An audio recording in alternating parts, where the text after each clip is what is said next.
Assalamualaikum warahmatullahi wabarakatuh.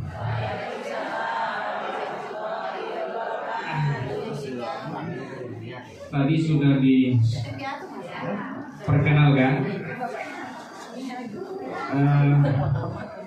Sekilas saya sebenarnya di Ombudsman RI di Jakarta Raya itu sebagai kepala pemeriksa Ombudsman RI Jakarta. Jadi kalau kegiatan pemeriksaan itu ada pemeriksaan dilakukan dengan terbuka, tertutup, ada juga yang kita panggil di kantor. Bapak Ibu yang kami hormati, sebelum saya memasuki inti dari pembicaraan ini, izinkan saya menyampaikan rasa hormat saya yang luar biasa kepada Bapak Kepala Sekolah, Pak Haji Abdul Aziz, dan seluruh jajarannya, Bapak Kepala Desa, beliau selaku Ketua Komite juga ya, dan Bapak Ibu yang kami hormati semua. Pertama-tama saya menyampaikan rasa syukur yang luar biasa karena sampai hari ini kita bisa dipertemukan dalam kegiatan silaturahim pada kegiatan komite di Sekolah Madrasah MTSN 1 Parung Bogor ini. Dan saya sebelumnya sempat berkomunikasi sebelum mendapat undangan resmi dari Pak Kepala Sekolah. Dan undangan di sektor pendidikan seperti ini bagi kami di Ombudsman itu bukan hal baru. Kalau di Jakarta yang undang hampir rutin itu adalah Kepala Dinas Pendidikan di Provinsi DKI Jakarta. Karena begitu banyak yang dikonsultasikan terkait dengan perbaikan di sektor pendidikan. Begitu juga dengan Kanwil Kementerian Agama. Karena begitu banyak problem pendidikan yang perlu ditingkatkan dengan berbagai aspek. Karena kami di Ombudsman itu sebagai lembaga negara, memang tugasnya itu mengawasi penyelenggaraan pelayanan publik.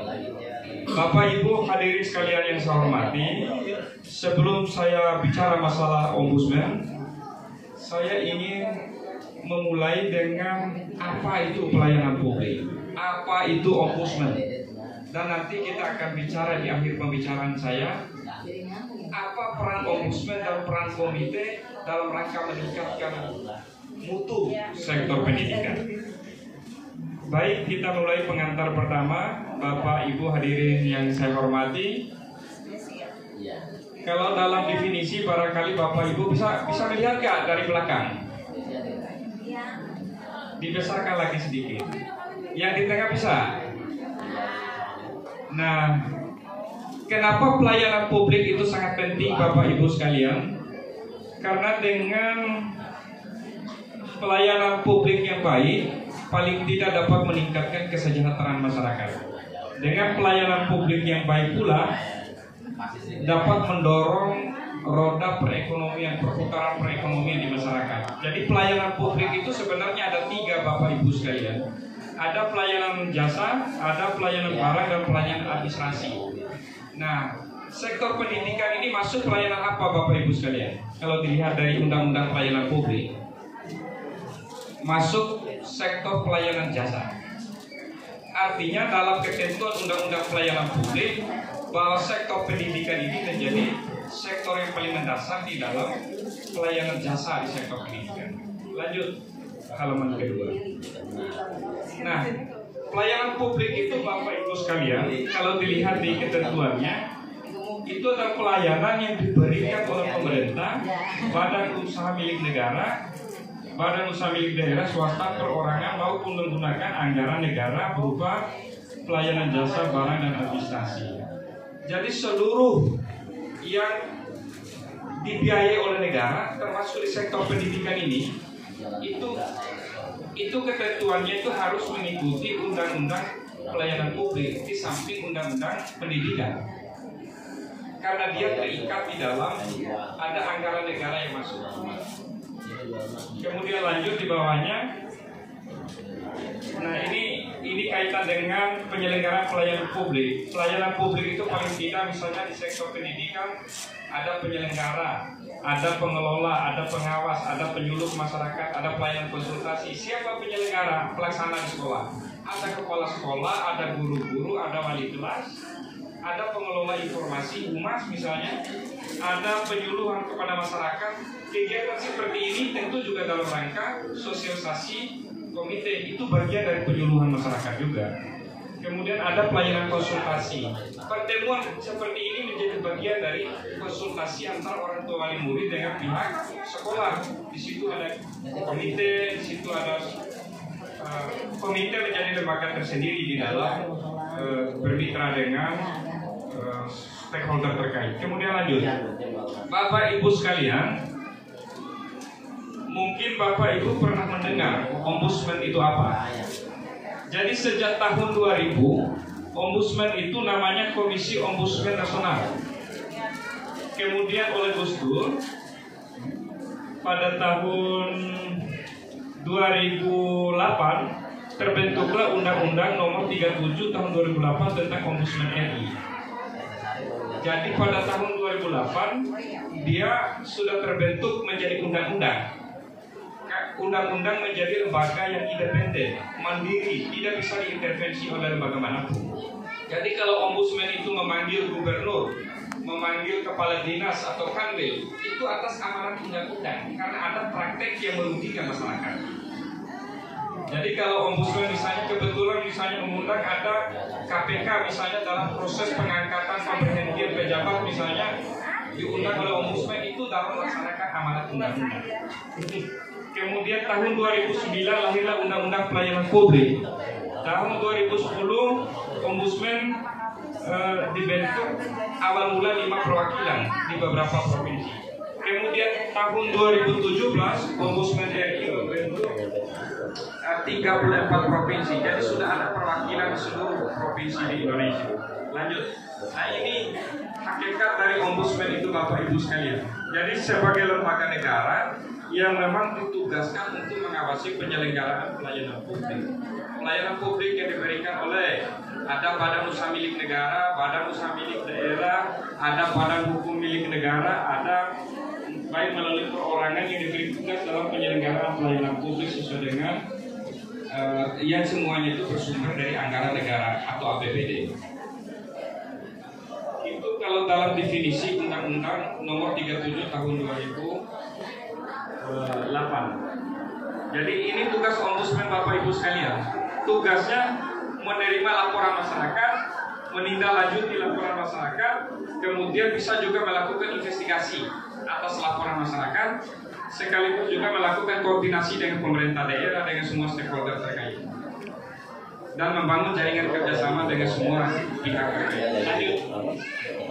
Nah, apa kewenangan ombudsman?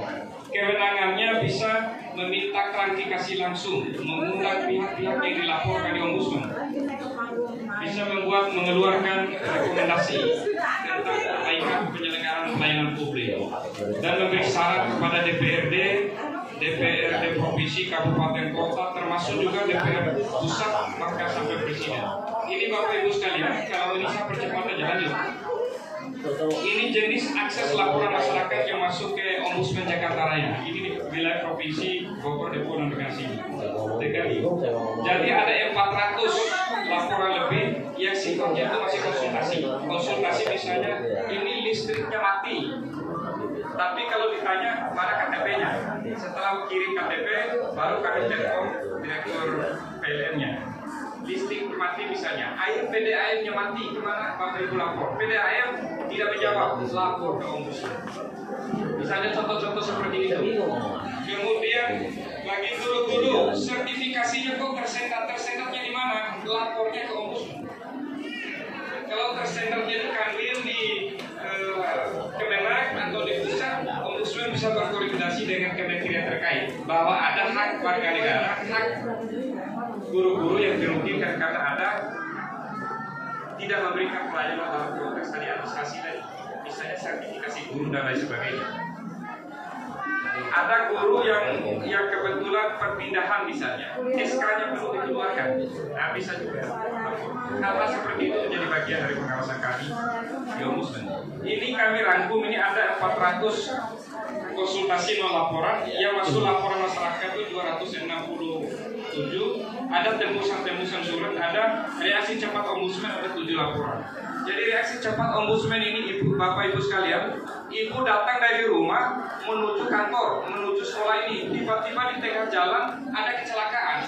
Kecelakaan jalan itu kebetulan jalan rusak, kemana ibu melapor? Bukan hanya di kepolisian, lapornya ke Ombudsman. Jalannya rusak, mengakibatkan korbannya mati, lalu jalan itu menjadi tanggung jawab dinas pekerjaan umum. Maka Ombudsman akan berkoordinasi dengan dinas pekerjaan umum untuk memperbaiki jalan rusak. Ada korban anak ibu misalnya kan begitu. Atau reaksi cepat Ombudsman itu dalam keadaan situasi darurat, bapak ibu melahirkan di rumah sakit, tapi lapan ini pelayanan rumah sakit, kemana ibu harus mengadu? Lapan pelayanan rumah sakitnya melahirkan dalam situasi darurat atau suami dalam keadaan sangat darurat, lapornya ke Ombudsman agar Ombudsman mengundang direktur rumah sakitnya atau kepala dinas kesehatannya untuk memperbaiki pelayanan agar segera mendapatkan pelayanan. Kemudian lanjut. Tadi sudah. Nah, ini laporan yang masuk ke Ombudsman Jakarta Raya. Ini ada laporan khusus yang sudah masuk, laporan resmi. Tadi yang konsultasi non laporan itu hanya konsultasi saja dia. Laporan yang tertinggi itu adalah pemerintah daerah. Apa yang diadukan pemerintah daerah banyak, mulai dari gubernurnya sampai kepada kepala desa atau Pak Lurah. Misalnya di tingkat pemerintah desa, ibu minta surat keterangan tidak diberikan, kemana kalau Bapak Ibu melaporkan? Surat keterangan untuk urusan akta kelahiran anak, urus surat keterangan BPJS, surat keterangan apa segala macamnya itu dipersulit di pemerintah desa, tidak diberikan pelayanan. Kemana Bapak Ibu melapor? Lapornya ke Ombudsman. Jadi bupatinya bisa diundang oleh Ombudsman, bukan hanya kepala desanya, bupatinya untuk menegur kepala desa yang tidak melaksanakan hak-hak kewajiban dalam memberikan pelayanan kepada masyarakat. Walaupun yang dilakukan itu adalah salah satu stafnya. Itu laporan tertinggi itu masuk pemerintah daerah, mulai dari gubernur, bupati sampai kepada kepala desa yang diadukan. Yang kedua, lapor sengaja saya ambil yang tertinggi ini cuma 5 besar aja yang masuk di kantor Ombudsman Jakarta Raya. Yang kedua itu kantor pertanahan. Bapak Ibu mengurus sertifikat tanah sudah berbulan-bulan, uangnya habis, tapi sertifikatnya tidak dikasih. Kemana Bapak Ibu melapor? Lapornya ke Ombudsman, kantor pertanahannya tinggal nanti diundang oleh Ombudsman ke kantor. Selesaikan ini.